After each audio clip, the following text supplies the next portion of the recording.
Gaafa barri namaaf dhufe akkasuma inni gurraan mo'ee mo'ameet inni dhugaan mo'ee gaaran jifannurra dhaabbatee geeraram dhugaa isaa awwaalamee galeef dallabatam ofiin jajuus uummata isaa dhugaa baddee hanga jaxaa fi geessu ol fuudhee tuullaa kitila tuulerra gangalchu galateeffatam uumaa saba cunqurfamaaf xalayaa barreessee leellifatam kun uumaadhuma caffee hangafaatiin duudhaa oromtichaatiin gaafa barri namatti dhufe sammoo akkasuma qophii jajjabii irraatiin seenaa Balaay Zallaqaa Qilxuu yookaan Abbaa Koostir isiniif dhiyeessinaa hanga dhumaatti nu caqasaa.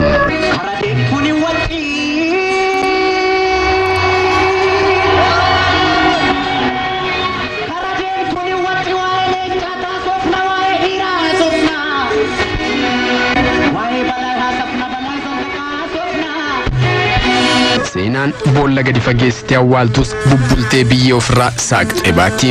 Dhiigniif seenaan ilmaan Oromoo immoo deebi'ee seenaa ormaaf utubaa ta'uu gaafa guyyaan geesse dhugaa baattatee galaanas daakee ce'uu qeetti galaam dhokatee nafuum seera uumamaa Oromootaati.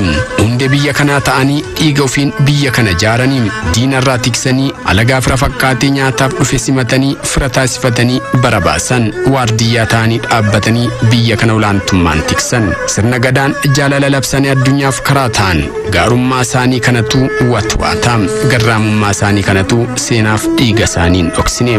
Balaay Zallaqaa gooticha Oromooti. Akkuma qe'een abbaa qabdu dhugaanis abbaa qabdi. Qabeenyaaf albuudaa qofa isaa osoo hin taane seenaaf sabummaas nama saamutu ture. Seenaaf sabummaan gooticha Balaay Zallaqaa dhokatee ture. Balaay jireenya isaa keessatti haadha warraa afur fuudhee ilmaan 8 dubara 4 fi dhiira 4 Yeeshruum, Yeeshiwarq, Malkaamnesh, Yeeshimabeet, Admaasuu, Goshuu, Baahiruu fi Malkaamu kan jedhaman horateera. Goonni yoo du'us seenaansaa bara baraan jiraata. Goota Balaay Zallaqaa Qilxuu yookaan Abbaa Koostir. Balaay manadhaa kana cabsee gara Goojjam osoo imalaa jiru qabamee mana murtiitti dhiyaachuuf mallattoo Haile Sillaaseen mallatteesseen amajji 5 bara 1937 obboleewwan isaa lama waliin akka gooticha Salaalee Agarii Tulluu fannifame. Balaay Zallaqaa yookaan Abbaan Koostir gootichi biyya bilisa baasee gaafa Haile Sillaaseen biyyatti deebi'u aangoo akkamii argataa laata jedhanii eegan aangeeffamuun hafee finyoof laatame. Olmaan biyya bilisa baasuu biyya Itoophiyaa mootota jalloo biratti akkasiin deebi'a. Balaayis of duratti kafannoof qophaa ilaalee kunanaaf hin turre Haile Sillaaseef ture Itoophiyaa gootni siif hin dhalatiin jedhee abaare. jecha Balaay Zallaqaa zarnanyi jechaa ture.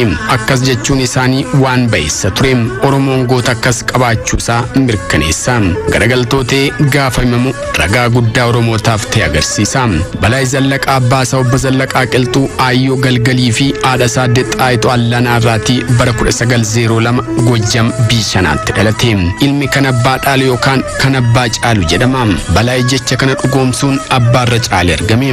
Abbaan Balaay obbo Zallaqaa Qilxuu goota roorroof xiiqin jaalanne sillimi malee hirriba rafne ture.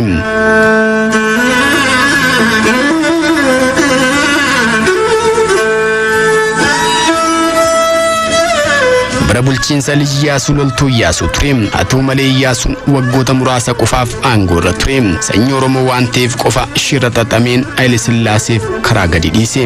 Haile Sillaaseen Iyyaasuun irratti waan keef abbaan Balaay Zallaqaas dubbiin kun nananqattu jedhee loltummaa Iyyaasuurraa Iyyaasuun kufnaan gara Goojjam godaane. Iyyaasuun humna isaa eegsisuuf loltoota ofii qaba ture. Loltoota kana keessaas ijoollee Walloo keessa jiru. Zallaqaan abbaa Balaayis lolee Iyyaasuu turan. Iyyaasuun mootummaa Haile Sillaasee irraa falmiin waan itti keef Zallaqaanis hamaan akka sarra hin geenyeef Walloo Booranaa gara Biichanaatti ce'e. Karaa Goojjam Abbaa ce'an achittis Balaay dhalfatan. Hundeen isaanii Booranaa. Dubbii kanas intala isaanii adde Malkaamnesh Balaay irraa mirkaneeffanneerra. Hundeen isaanii Boorana Walloo keessatti argamu. Damee Oromoo Tuulamaa karaa Kaba Dharraa keessa jira jechuun Shallamaa Kabbee kitaaba isaa keessatti barreessee ture. Abbaan Balaay obbo Zallaqaa fi haati Balaay Xaayituunis hundeen isaanii Oromoo damee yookaan hortee Tuulamaati. Toora Walloo kan jiraatanidha. Liji Iyyaasuun aangoo irra buunaan Haile Sillaasee sodaatanii Goojjamitti galan. Abbaan gooticha beekamaa Balaay Zallaqaa Oromoo Oromoo Booranaa Hortee Tuulamaa toora Walloo jiraatan yeroo keessa gara Goojjamitti caan keessaa obbo Zallaqaa Qilxuu Ayyoo galgalaa isa tokko. Obbo Zallaqaan loleewwan Lijiyyaa Oromoota Walloo Hortee Tuulamaa keessaa isaan tokko. Erga Lijiyyaa sun aangorraa bu'een booda dhiibbaa Haile Sillaasee sodaa laga Abbayyaa caanii Goojjamitti dhiyeessan.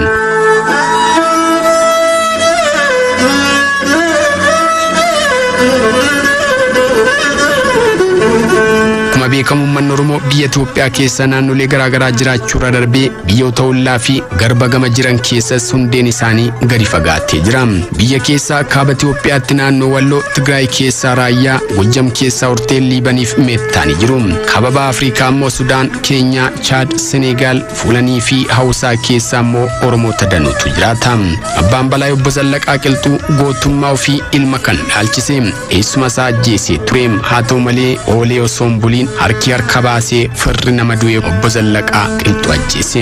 Gootichi faashistii raasee Xaaliyaanii iddoo ejjennaa dhorkaa dhowee Balaayis dhiiga abbaasaa baasuuf manaa ba'e. Namicha abbaasaa ajjeese sanas ajjeesee bosona lixe. Gidduudhumaan inni haala akkasiirra toonni jiru faashistiin Xaaliyaanii biyya seene. Weerara karaa kaabaan eegale guutuun weeraruu babal'ifate. Yeroo kanatti Balaay callisee laalle. Obbolaan isaa Ijjiguu Zallaqaa fi hiriyoota isaa Bituwaddin Nagaash, Mangashaa Jambareef Shifarraaw Garbaa jedhaman qindeessee Xaaliyaanii kutaa Goojjam qubannaa dhorkan.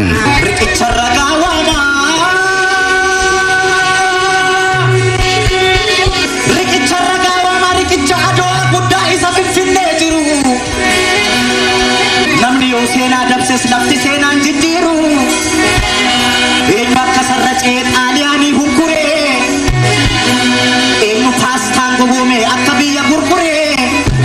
Balaay Zallaqaa sirna faashistii Xaaliyaanii bara 1928 hanga 1933 mootii Atsee Haile Sillaasee biyya ariitee biyya bulchite mormuun obboleessa isaanii Ijjiguu Zallaqaa fi jaalala isaa Bituwaddin Nagaash goota jedhaman waliin qabsaa'uun kutaa bulchiinsa Goojjam, Barantaa, Biichanaa, Caqataa, Dabra Warqi, Dajan, Dansaa, Dibsaa, Diimaa, Dalaantaa, Goonjee, Gubayyaa, Jaarsoo, Innaanbaasee, Lamacaan, Makkaana Salaam, Iciq, Wasdaaf, Yeggeef Malkaasoo akka bilisoomsan himamam. Sababa kanaatti arbanyaaw jagnaa Balaay Zallaqaa ta'u xuruu halaqaa yeroo jedhaniin goota Shifarraaw Garbaatiin immoo የሽፈራው እናት አይዞሽ አታለቅሺ የልቦን ሰርቶኖ ልጅሽ akka jedhaniin seenaatu himam. Waraanni garee Balaay fi hooggantoota Xaaliyaanii Jeneraal Maaliin yeroo danuu walitti baname keessatti garee lachanuu keessaa namoota hedduutu dhume. Faashistiin Xaaliyaanii xiyyaaraaf meeshaalee ammayyaa gurguddaa fayyadamaa ture jira. Lola Bitootessa hanga Eebila 1930 taasifame irratti gareen Balaay muraasni booji'amanii turan. Tooftaan riphee loluu Balaay baay'ee cimaa ture. Tooftaa kanaan Xaaliyaanotaa fi baandota yookaan basaastota isaanii boqonnaa dhowwaa ture. Dirreewwan waraanaa garaa garaa irratti Xaaliyaanota mo'achuun gootummaa isaanii mirkaneesseera. Tooftaa waraanaa gooticha Oromoo Balaay Zallaqaa Qilxuu irraanuu kan dadhaban Xaaliyaanonni abdii kutatan. Xaaliyaanonni xiyyaara meeqatti erganis qabachuu hin dandeenye.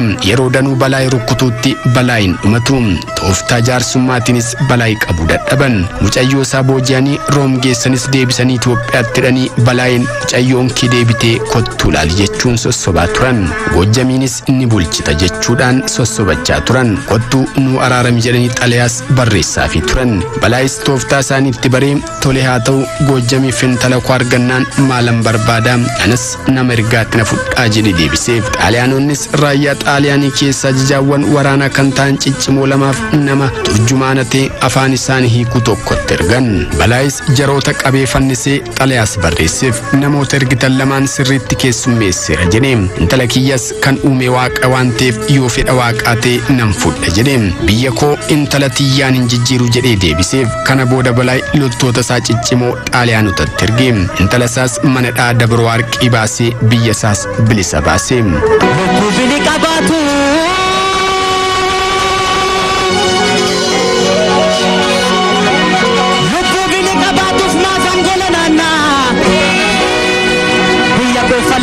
Balaay Zallaqaa Qilxuu bara 1933 faashistiin xaaliyaanii biyya gadhiiste baddee Haile Sillaaseenis jalqaba kan dheesse waggaa 5f Ingiliz magaalaa Baazitti mana bitatee jiraachaa ture. Yeroo kana deebi'uuf dirqamee loltoota Ingilizii muraasa qabatee gara dhiyaatiin deebi'e. Balaay Zallaqaa yeroo kana gurrisaa Gojjam qofatti osoo hin taane biyya Itoophiyaa irra darbee galaanaan gamatti oduu guddaa ta'eera. Balaayis yeroo kanatti loltoota hedduu horatee ture. Waan ciminaaf dandeettiin isaa kun akkuma gurra Haile Sillaasee bu'een Haile Sillaaseetti shakkii guddaa uume. Yeroo Haile Sillaaseen deebi'u kana Balaay loltoota 40,000 hanga 45,000 ta'uu qaba ture.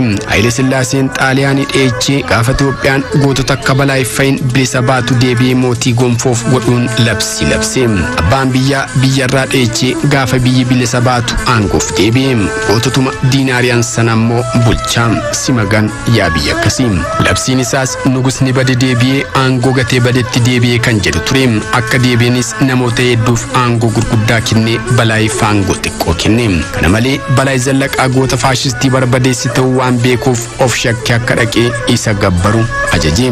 Balaay garuu gantuu biyya ishee gattee baddu gaafa diinni fonqolu galtuun gabbaraa jedhee didee qabsootti bobba'e.